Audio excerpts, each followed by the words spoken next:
Suicide Squad's on here as a 10 out of 10. What? I gave like the movie an 8. I love that. Oh my God, the feedback. I reread the thread just for this. That was just beautiful. That was so much fun. Not a sycophant, just a sicko. That's the other. There's some quality 10 out of 10s out there, and then there's Suicide Squad.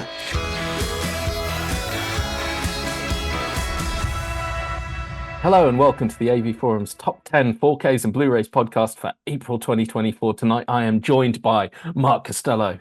Hello there. Simon Crust. Are we recording it? And Tom Davies. Good morning. Nice. We're going to look at our top 10 recommended discs for April, even though we haven't got through them all yet, but we can do our best. I know, it's bad. Well, we're recording mid-month and playing back later in the month. It happens for April. And when we're going to deep dive into our topic of the month, what makes a 10 out of 10 4K disc? Boom. First, some competitions. You can win a gorgeous set of KEF LSX2 LT wireless speakers worth $899. This pair of speakers is a streamlined version of the LSX2 model and shares the same immersive high-fidelity sound and many of the key technologies, but with a more wallet-friendly price tag. The winner gets to choose the finish of their choice from sage green, the wise man's choice, to stone white or graphite grey. Hurry, though, the competition closes in a few hours at 11:59 p.m. Previous winners, RGB 1231, a pair of brand new Q Acoustics M40 speakers worth $749 courtesy of Peter Tyson, an Irritated Badger 1 Valencia Tuscany XL Ultimate Luxury Onyx Cinema seat worth $2,200. How's he going to get those in his set? Oh, you wag. New patrons, The Box, Bought Us a Coffee, Matt Evans, and Mr. Black 79. Thank you all Cheers, for joining. Best discs we looked at. Mark, tell us first about some of your best from your top 10 Blu-rays for April 2024, which included some choice titles. And you didn't give the number one slot to a Second Sight title.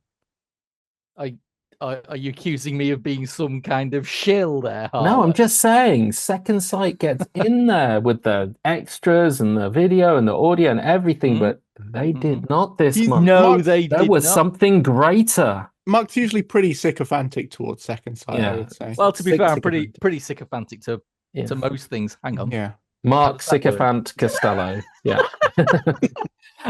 So my top 10, yes, for 1080p fans who don't need any of this 4K baloney.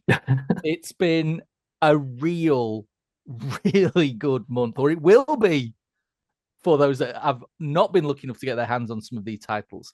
The top two are absolute bangers. Yes, Second Sight are at number 2 with their lavish release of The Borderlands, a found footage film which is hilariously British.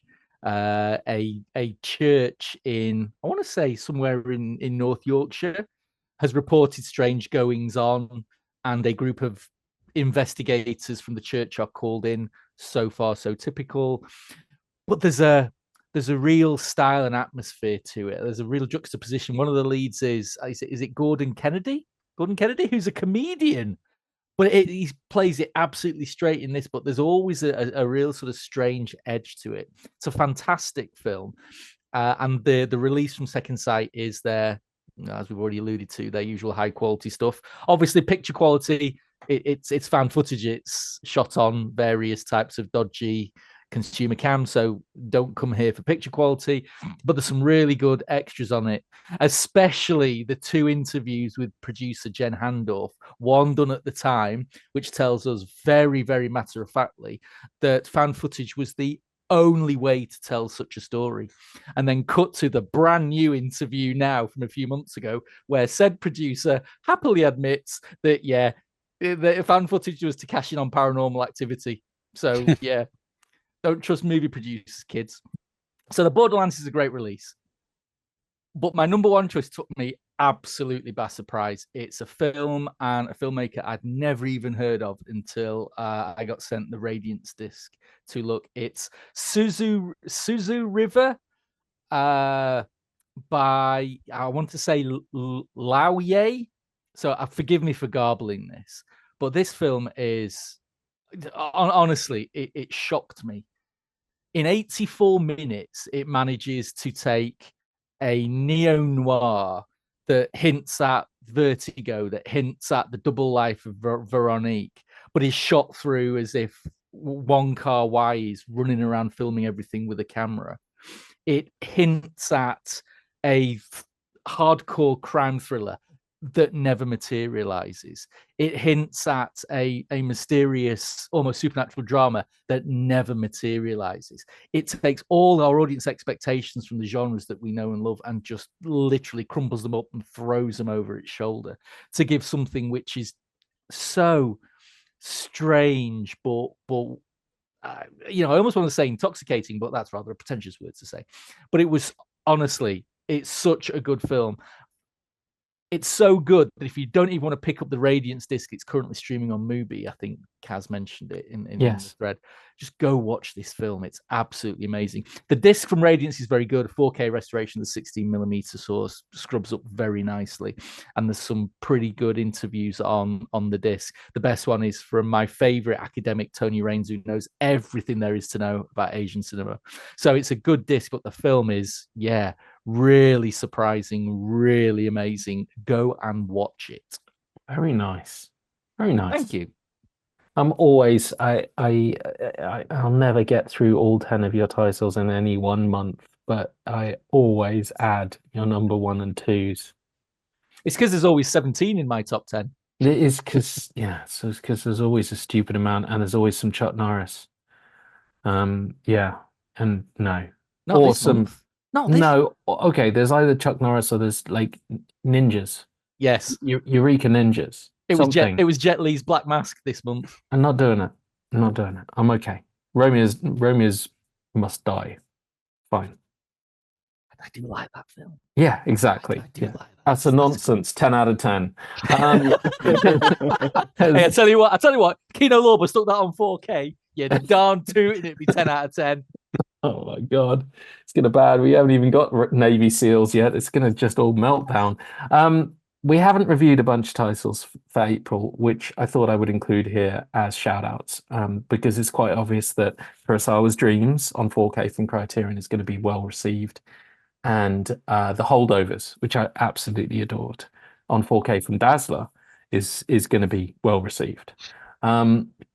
Also, Aliens Stone Cold Classic, 10 out of 10, is on 4K.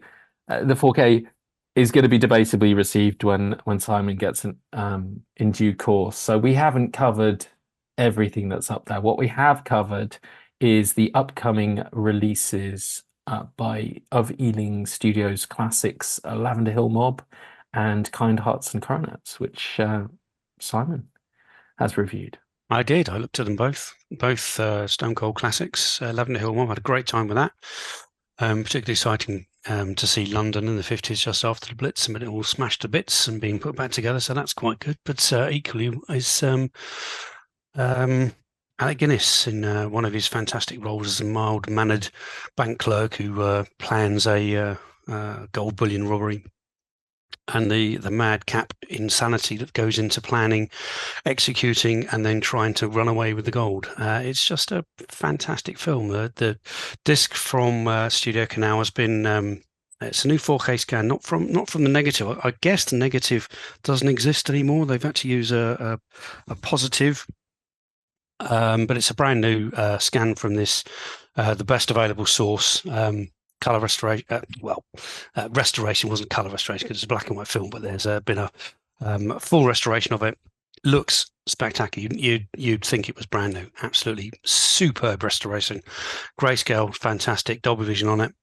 The sound is good. It's a mono track, the single mono track. Not tinny. Good, clean, no hiss, no distortion. Very, very nice, and a whole boatload of extras as well. both on disc and out of disc as well. It's coming as a special edition. I don't think it's an anniversary edition, but it's a big box set full of stuff. So that's worth it. There it is. If anyone watching, Kaz is now holding it up. If you can just about see that. I don't have that. I only got the Jet discs. The second film, which I don't think that's live yet. It's certainly on. By the time this podcast goes out, it'll probably be live. Kind Hearts and Coronets. Yeah. Another superb film. Really, really enjoyable film. Just it is. It's the classic of the classic. I think I marked it higher than Lavender Hill Mob, although there's decimal points in it. Once again, this particular film was had a BFI restoration 2019, so it's already been scanned at 4K, cleaned up, and looks brilliant. The release from that time is as good as it could possibly be. So why would you want to get the 4K? Well, because it's in 4K. And it's got HDR. It doesn't have Dolby Vision on, certainly not on my disc. I don't know whether or not the live release will have. Perhaps it says on the back of your copy there, Kaz. There's on my check disc, it's only HDR. HDR. Yeah. Presumably that's maybe some licensing thing from the BFI. I don't know. I can't comment onto it. But nevertheless, the disc looks spectacular, but it was always going to look spectacular. The grayscale is enhanced both in the black side and the white end to give it slightly more punch, slightly more detail. But I mean, don't expect it to put from one to the other and go, my God, that looks so much better, because it doesn't. It looks better, yes, but because you're looking at it in native 4K and you've got the HDR to improve those end members. Other than that, give or take. There are some couple of extras new to the disc just to try and get you to part with some cash. But if you haven't got it, then obviously go for the 4K. But they're spectacular films, and what more can you say? Stone cold classics. Very nice. Love them. Very nice. Not quite a stone cold classic, but eagerly anticipated, no less, because it's missed out a whole era of release with no Blu-ray. Mark looked at True Lies. Yeah. I mean, look, do you know what? The internet has been alight for weeks with these Cameron discs. Yeah. We'd all seen the screenshots, we'd all seen the reaction videos, we'd all seen you name it, and I kind of steeled myself for the 4K disc, and I popped it in, and yeah, it was exactly as I'd expected it to be. Some of it looked absolutely fantastic. Some of it looked horribly plasticky and digital. Lots of rumors swirling around that the negative for True Lies was in a really bad shape, and therefore extraordinary lengths had to be gone to try and present some form of consistent high quality image. Who knows if that's true or not? It's the image quality is what the image quality was. I think what surprised me most about it was how poorly I think the film has aged.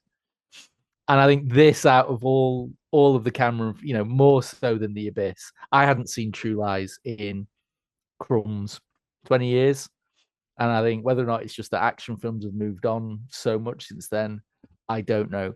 But I had True Lies in my memory as an absolute Arnie action banger, and it really wasn't. Arnie just felt really off in the role. He can do many things. What he can't do is super smooth and suave, unfortunately. Well, he's an oak. True. I have not opened the disc because of your review. Well, more for you. As many people have put, what you need to do is do what the forums did, which is use me as an opposite barometer. No, that's just one person on the forums who hates everything. So I mean, it pained me. It pained me to give the film a 7 out of 10. In my memory, this was a 10 out of 10 all day long, every day. But only for one scene, maybe. I mean, it gets the action is typical Cameron stuff, and the third act, when he just pushes all the forced comedy to one side, he pushes all notions that this being some form of Bond pastiche just goes out the window, and Cameron concentrates on what Cameron and Arnold can do, which is pure balls to the wall action. I find that True Lies is amazing, but for 80% of the film, Bill Paxton and Jamie Lee Curtis outshine. I mean, oh my god, I can't believe I'm going to say this. Tom Arnold outshines Schwarzenegger for lots of this, and so yeah, that's what surprised me more. But the disc it's what we've got. Quite frankly, it's not an unwatchable monstrosity, and I'm not going to cut my nose off to spite my face. I will watch it again, and I'm pretty sure I will enjoy it. But you're not going to stick to the Blu-ray then? Yes, the Spanish bootleg one. Yeah, no. It wasn't as good as The Abyss, was it though, Kaz? Really? Well, I mean, I haven't seen True Lies. I haven't seen the video quality on True Lies. But what's interesting about The Abyss is that you watched it on digital, and I was going to watch it on digital, but I thought I'm going to digital 4K, Dolby Vision, everything. Good digital, not dodgy digital, good digital. And I steeled myself for the disc, and I was very, very pleasantly surprised. It isn't perfect at all, and it does suffer from some of what you described with True Lies to a lesser degree. And some of the shots do look a little bit plastic, but by and large, there is a huge wow factor associated with what they've done here, and it really does take you by surprise. It does. The underwater scenes look tremendous, and the picture looks clean but detailed. It's a whole different experience watching it like this. It's like opening eyes. Very, very, very good. But what was interesting about it was that you watched it on digital, and then you were like, it's probably the same on the disc. And then you watched it on the disc, and you absolutely loved it, didn't you? I did. Yeah, I think so. So quite clearly, because I haven't seen both, a step up from True Lies. Oh, without a doubt. Without a doubt. For me, it was amazing, absolutely amazing. And even though I know that what I'm looking at has had all that kind of digital manipulation that I don't really like. I said this when we were talking about Titanic just before Christmas. This is a new age for us where we can talk about digital sharpening and digital degraining without an awful lot of some of those traditional nasty effects that DNR had. There's some other side effects, of course, and I think what's particularly bad in these particular films, I don't think it's the degraining. I think it's the artificial sharpening, which can look really odd in the shot where you've got half a face with almost, lines so sharp you could cut your finger on it, and the other side of the face is a little bit organically soft and stuff like that. And I think that's more noticeable than the lack of grain or anything. But I wasn't surprised.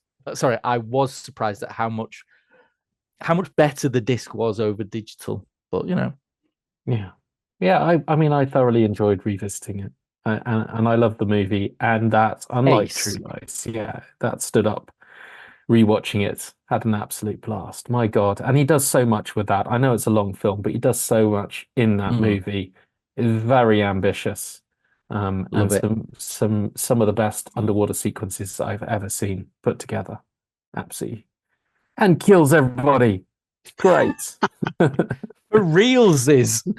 Well, no, I'm not going to finish the sentence with the rest of it because I'm not going to do spoilers. But he takes some. First time watching that film, there's a lot of surprises. When you first watched it, which cut did you see? Oh, theatrical. I saw it in the cinema. Yeah, I think the theatrical. I didn't see it in the cinema. That's no. So maybe I don't remember watching the special edition. But my God, it's been forever. That DVD. I had the VHS. Was there a special edition for you? There must have been a special edition. So. I've only ever. I mean, I certainly saw the theatrical cut more than I've ever seen the extended cut. I mean, the theatrical cut. They're both great movies, but for me, there were just some things in the extended cut which needed to be in the theatrical cut for it to fully work. And so I'm prepared. Yeah, I'm prepared to forgive watching the big wave. We're going to call it watching the big wave in 4K wasn't impressive at all. What I find really funny about that scene is, have you seen? He's got one of those classic goofs of all time. Where people are on the beach watching this wave come.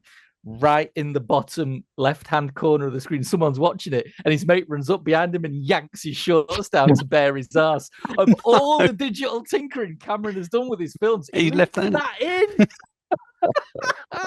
Honestly, go back and watch it because it's hilarious. I'll do it after the podcast. Okay. Very nice. Okay. I'm going to quickly shout out the latest Netflix article we put together, best sci-fi movies on Netflix. That's going to be live shortly, probably by the time this airs. We're culling them all together, lots of Netflix articles with one big top 10 list where there might be some films in it that are above 7. Unlikely. Crazy. Yeah, I know. That's unrealistic, isn't it, Tom? Hey, come on, there's some good Annihilation. sci-fi on That was Netflix. quite good, wasn't it? That got 8, didn't it? It Sure. did. Annihilation is in there, and Spaceman. Mark just saw that's in there. I will So never there are watch that some. film. I will never watch it Okay. because there is a giant spider in it. I'm not interested in subjecting myself to that for hours. It's all right. It cured my wife's arachnophobia. Nope. Honestly, he's a cute little one. Not He's a cute interested. vegan. Not going to happen. Oh my God. You're saving yourself for. So, Kaz, we're going to send Tom to the cinema to see, what is it, Sting? Sting. Yeah. It's about Let's the do Sting. that. You'll be fine. You'll be fine. Put him in some tight speedos, and I'm there. Let's have some 4K disc news, Mark. Oh, God. I'll apologize in advance because it's going to be me talking a lot because there is a lot isn't of there? My news. God. I mean, I know we get together once a month, but in the last 4 weeks, there's been an absolute glut of announcements. So let's get these out of the way. The big announcement is Dune Part 2. Yes, it's coming on the 14th of May in the States and the 27th of May, I think, over here.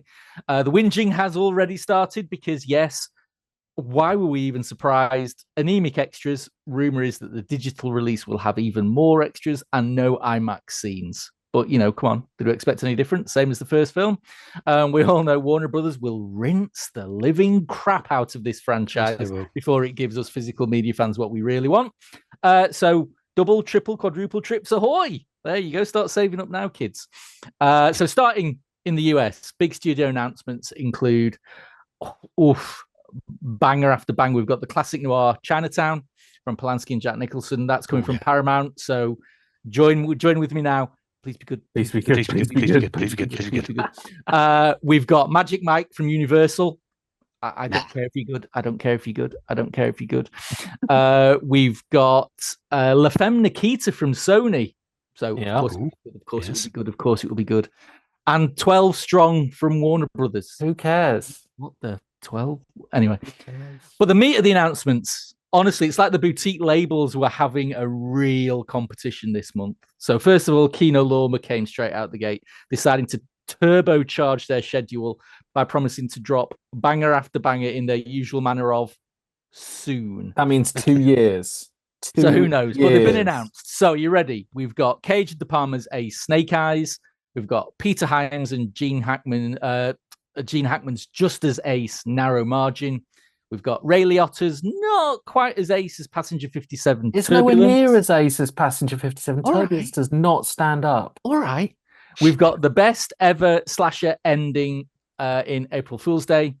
And finally, the cultiest of all cult films, Dust Devil, from, of course, everyone's favorite one-time cult leader, Richard Hardware Stanley. Dust Devil is epic. Yeah, it's wow. it's Dust amazing. Devil, I've got I don't know this movie, but you need Hardware. You need Yeah. to see like the director's cut of Dust Devil. It is Okay. Dust Devil's ace. Absolutely ace. However, Kaz, just stop there. Because only today Criterion announced their July releases. And if I may say so, whoa. First of all, we've got Cruise's Risky Business in the Criterion collection. Yes, that's right. We've got Wim Wender's Ode to Porcelain Gods Everywhere, Perfect Days, straight out the gate onto 4K. Jean-Pierre Melville's amazing Le Samurai. Oh, wow. No way. So cool on 4K. Yeah. It looks so cool. Anyway. This is all US though, isn't it? Yeah. And the stunning Farewell My Concubine from Cage Chen. All of those Ooh. coming in July. Now, that month, my friends, is what's commonly referred to as a wallet trembler. That's right. All 4 of them in July. And Arrow, tried to keep up, but bless they failed. They got their own free con with American Gigolo, a gear favorite that's really only treading water until someone gives us Officer and Gentleman. I love American Gigolo. It's no Officer and Gentleman. It is. No. Anyway, more boobs So in it. dark. Anyway, Anyway. back in the UK, Arrow heads over this side of the pond. Get gritty mid-90s snuff thriller Mute Witness on the 10th of June, Gorno/Fest Madman on the 24th of June, and a little film that you've probably never heard of, With Null and I on the same date. Best get the finest wines known to all humanity lined up for that. Fine wine and cake. Severin are bringing us the utterly hat-stand Butcher Baker Nightmare Maker on the 13th of May, which hilariously for them turns out isn't even their most batshit release of the month, because they've got Alejandro Jodorowsky's Santa Sangre coming on the 27th. Blimey, Charlie, that's We'll have that one. Bill. That sounds good. Little bit of a whine here, but never want to sit back on a job well done. Everyone rushed out and bought those mega expensive and mega massive film vault ranges, did you?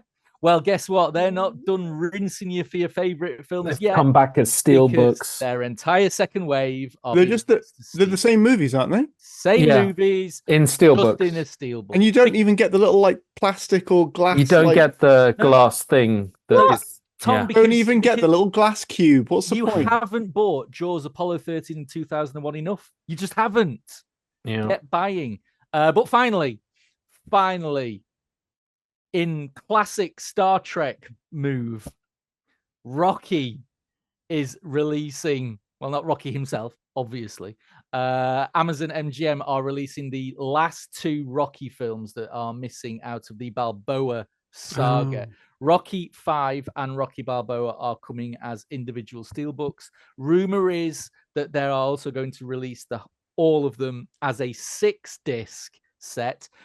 And rumor is also going overdrive this week, in that all those little errors that plagued the first release, the pitch shifts of some of the tracks, that they're all getting fixed for the new release. So there are a number of small audio issues that Cy pulled up in his review. They're all getting fixed apparently on this new release. So Rocky fans unite. That's it. As ever, keep an eye on the 4K forums at AVForums, as our man on the inside, Red Devil 85, just seems to know just what's going down. So that's it. Start saving up now, kids. Very good. Very nice. Thank you.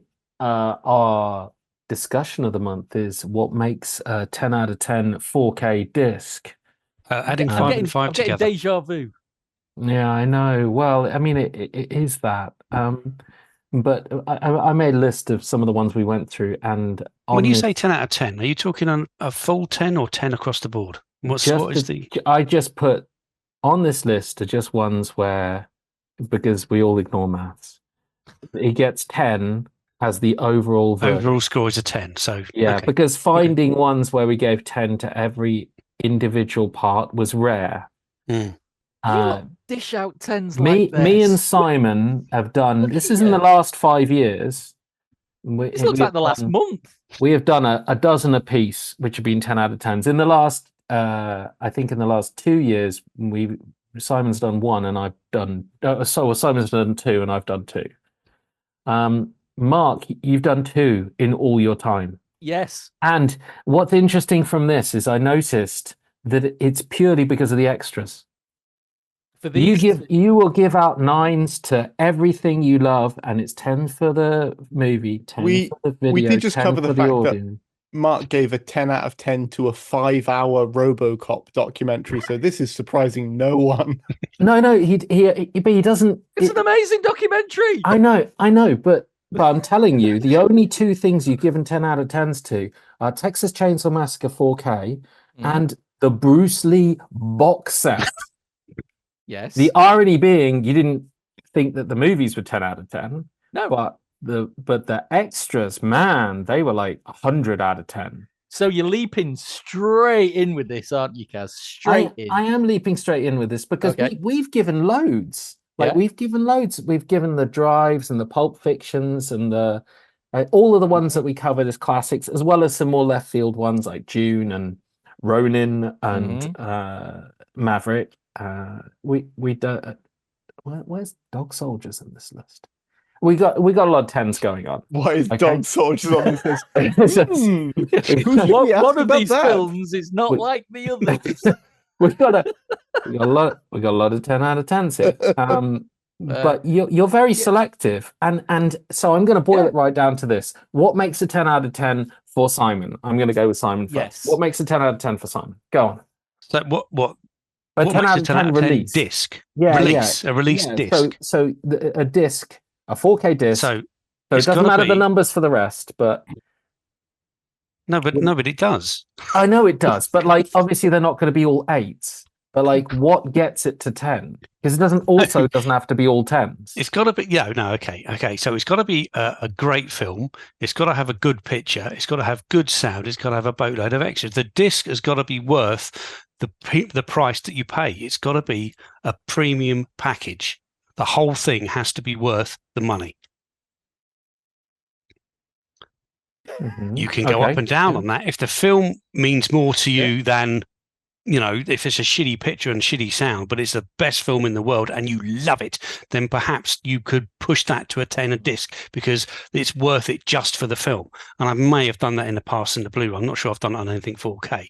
I think I weight them a little bit more like that. But anyway, we'll come to that. I'm going to ask Tom. I'm gonna put Tom on the spot. For you, what would you give for a 10 out of 10 disc that you get? Art cards. Yeah, I love the As long art. as it's got a There's book. no art Is it that cards. little glass bit in the film Yeah, book? if it's not got a glass cube, I'm Yeah. not interested. Do you know what? Get ready to record this for posterity because I am 100% on the same page as Mark on this, I think. Oh which is, shit! The sky's falling. Oh my god, that's Look at super all those weird. pigs flying. Yeah. I think it is rare that I am like, this disc was, this is one of the best purchases of my life. This is a but Talk like that. I do but- talk like that. Texas Chainsaw Massacre is on that list because it is the most faithful representation of that thing as it exists. And in that Second Sight box set was everything that you could ever want to know about that film, and the package as a whole was fantastic. Not only was it faithful, it was also a bit of a brush up, a bit of a cleanup, but not in a way that was intrusive. It just presented the best version that could be presented. So that essentially, which is weird because I guess that would make it quite difficult for me to score a lot of more recent releases of more recent films in 4K. It would make it difficult for me to score them 10 out of 10 because you know what it looks like. It looks pristine. It was filmed yesterday. It looks amazing. It sounds amazing. If it didn't, then that would be worth commenting on. But the fact that it does is not worth commenting on because why would it be anything other than that? Only There's in the something that realms tips of like it over the edge. only in the realms Okay. of like technical work done on restoration, keeping it authentic, keeping it what like that sort of weird in between space between like how you remember it and how it actually was, which is quite difficult to define, I guess, because there's some amount of tinkering involved in presenting you with your memory which is wrong. Yeah, so it only in the cases where there's been some like really superb restoration work on an already incredible like piece of art. Oh. Go on then, Mark. That's everything you believe. You just paid Tom to say that, didn't you? Pretty much. I mean, I completely see what he's saying about Texas Chainsaw Massacre because it's Atmos, isn't it? Did Yep. that Well, was it? yeah, it's got, Which but is it's got just it's got all the insane when trains. you think Yeah. about it. But Mm. yeah, I mean, it's got everything you could have possibly asked for. Yeah, pretty much. I think for me, the scoring weighting on the discs is, I always have a grumble at myself about these, because it starts with the score of the film. It's very rare that an overall disc will score higher than the score for the film. Very rare. The quality of the sound and video for me don't increase the overall score over the film, but it can decrease it if they're not up to snuff. When it comes to extras, there's extras, and there's extras, if you know what I mean. So take the Bruce Lee set, because those are the films. You know, I think I scored the film 7 overall. Now I think it'd be hard pushed to find anyone who would score a set of films that include Game of Death, you know, as top notch 9s and 10s here. Yeah. But every version of Game of Death. But I think what Arrow did with that release was, obviously, in terms of the extras are at this world, and what they did on that, what the Game of Death extra, what did they call it? I can't remember what they called it. New Game of Death or whatever it was. Yeah, the final Game of Death or whatever it was. The hour-long or 40-minute long version. Yeah. No, it was something like 4 hours, but it had all 2 hours of his dailies, and with all that kind of stuff. One of the most astounding extras I think I've ever seen, because that took your knowledge and understanding of what he was trying to do, plus you saw all the footage for the first time, not in the god-awful Klaus film, you know, and that on its own was something else. But then the fact that it stuck in all the extras off previous releases, so suddenly you were drowning in extras. But as Tom said, for those films, they're notorious for multiple cuts, multiple audio tracks. And I put in the review, I can't even remember how many, you had something like 17 different versions of the 5 films. You had God knows how, each one had 3, 4, 5 audio tracks. It was unbelievable. Now, I think for me, when it comes to disc, and maybe it's because I'm an accountant, but going back to what Si said, if I am being asked to chunk up a huge amount of change, and let's be honest, some of these single film sets are a lot of money. Mm-hmm.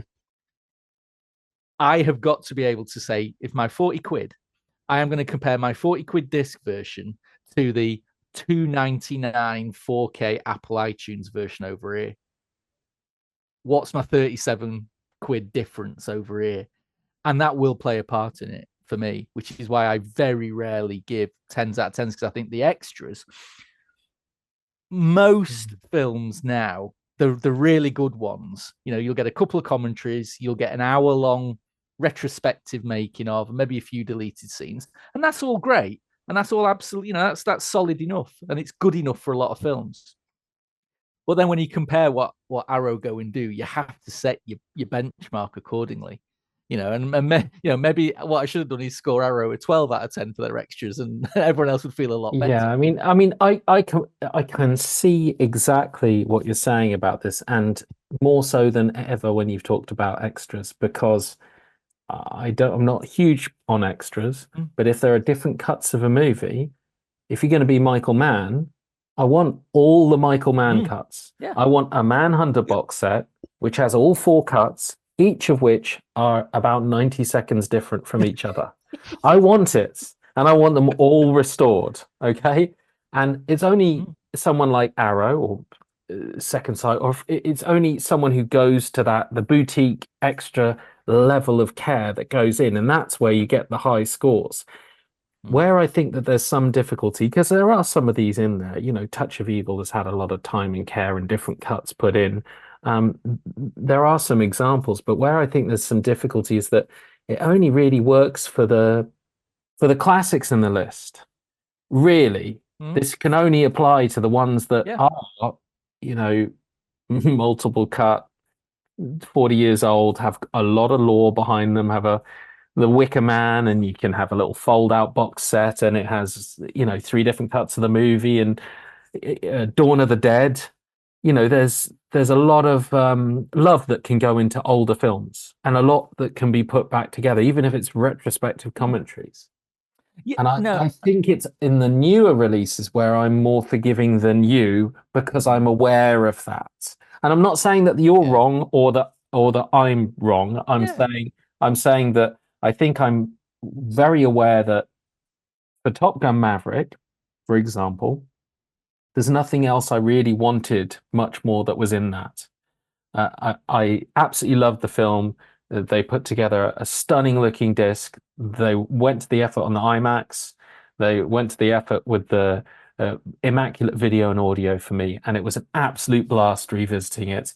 That it didn't have a comprehensive 10-year anniversary retrospective set of extras wasn't enough for me to reduce what I felt was tens across the board otherwise. And it's interesting because mathematically it makes absolutely no sense. But to me, that is a 10 out of 10 release. And the same for June. June was just spectacular. An audio-visual, absolute bliss.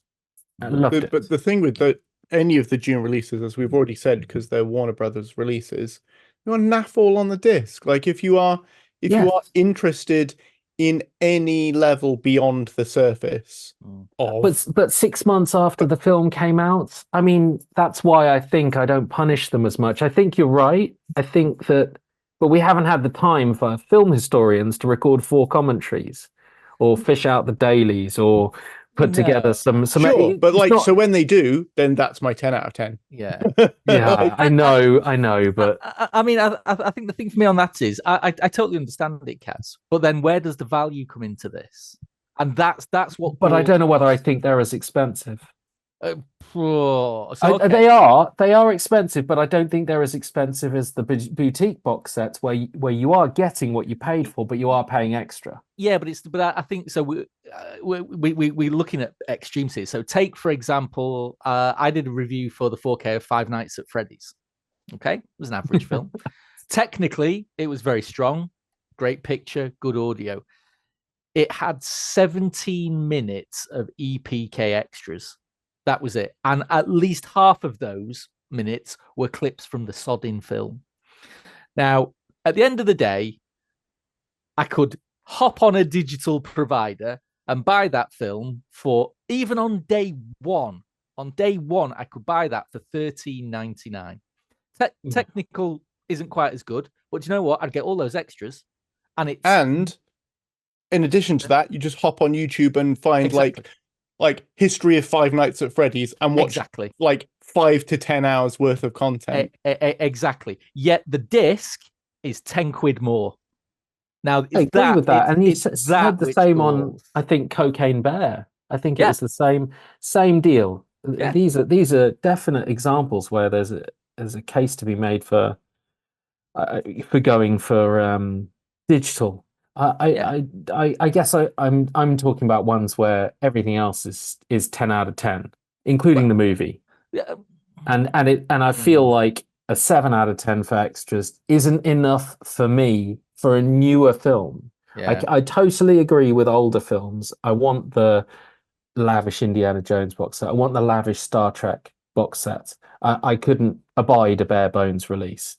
But a film that's was in the cinema earlier this year, I'm not sure I am expecting that to define my 10 out of 10, which is probably why I still give it a pass. I also love putting 10s out of 10s on ridiculous stuff that doesn't deserve it because it just freaks people out. You sycophant, Harlow. I looked it up. There's like Suicide Squads on here as a 10 out of 10. I gave like the movie an 8. I love that. Oh my God. The feedback. I reread the thread just for this. That was just beautiful. That was so much fun. Not a sycophant, just a sicko. That's the other. There's some quality 10 out of 10s out there, and then there's Suicide Squad. I just think in this day and age, the market is so mature, right? We're all old hands at this. We know how this goes. June, absolutely. We know there's going to be a second release and a third release and a fourth release. We know that. And given the fact that, yes, I can hop on iTunes today and buy Dune 2. I mean, I wouldn't because it's 20 quid. But, give it a couple of weeks. When the disc is out, I reckon I could probably get a digital version to tide me over until I get the release that I want. Now that's just me. Would you really? It'd be like 3 years down the line if you're lucky. Well, no, of course I won't. I'll find a cheap Italian stick like I did with part 1. That's fine. But I mean, yeah, I know what you're saying. I agree. I agree that this is what we'd want from it. I'm just not sure I punish them as much for it. No, and to be fair to your point, you're absolutely right. Not every film deserves or needs 17 audio commentaries and 14 hours. Five Nights at Freddy's. I mean, bloody hell! If there were more extras than that on it, I'd be whinging that I had to watch the buggers. But then again, and it comes back to this: a physical. It's the package of physical media. Now, for me, and we've talked about this before, I would much prefer for these modern films that there's going to be no one's classic. Don't stick any extras on there. Make it as bare bones as you like. Even rip off as many audio tracks as you like. Maybe leave one audio track on in the film in the best quality and charge me 5-6 quid less. I'd be happier. Yeah, I know. I'd be happier with that. What annoys me is where it's so half-assed. And what's the incentive to pick up the disc over an infinitely cheaper? I think it's because they write the 30th anniversary and a banner at the top. Pretty sure that's Paramount's logic behind it, and the banner is embossed. so there's that. Is that not working for you, Mark? Not really. Pretty sure it is. You don't really you don't get to feel all that lovely embossing on the check discs, you swine. I don't think Paramount send us check discs. They don't. Send us check discs, you swine. Yes, we will talk favourably about them. We guarantee we'll score you highly. Oh man, those are a disappointment to me. More so than newer releases with less extras, which I'll give a pass to. Getting something that says 30th anniversary and it has a trailer. Has Dick all on it? Yeah, no, it's got a trailer. Yeah, great. You celebrated it in style.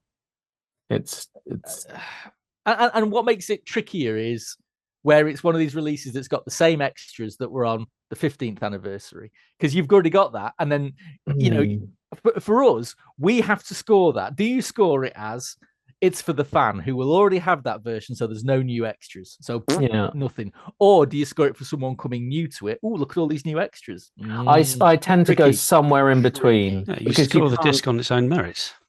No, I think what Mark's saying is, like, if it's just a port of all the old extras, however meaty they are, do you score it down for not having anything new? I would do, but not a huge amount. If it's an 8 out of 10 roster, I'd maybe knock it down to a 7 if they've just ported everything over from previous versions. I'm grumpy like that. I can't be as objective. I don't know. I mean, you're scoring the disc as the disc. The fact that it's the same as the old version, you're right about that. The disc itself hasn't lost value. It's not a devalued disc. That's because it's got the same extras as an older one.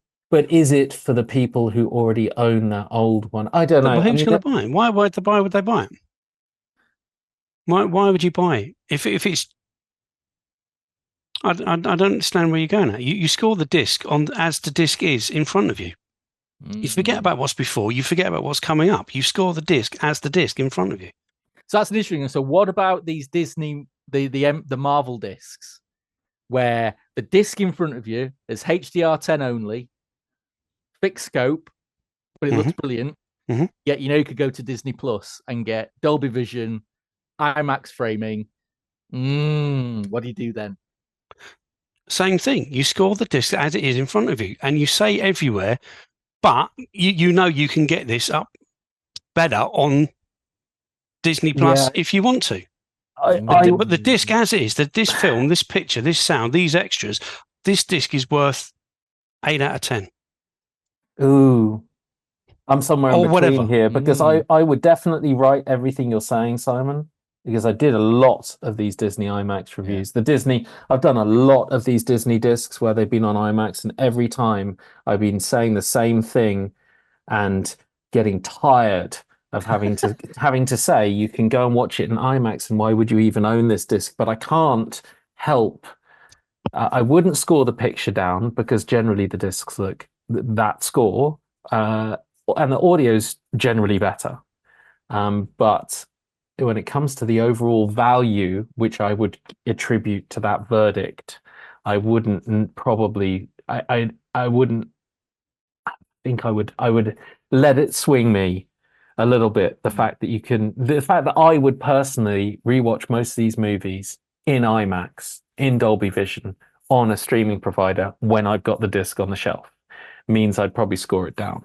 All the things like how you're accessing it, your other options, all of that's like contextual stuff that's not falling into any of the the categories that we have for applying numbers to it. So it always will, or not always, but for you guys, it seems will fall into this like overall score.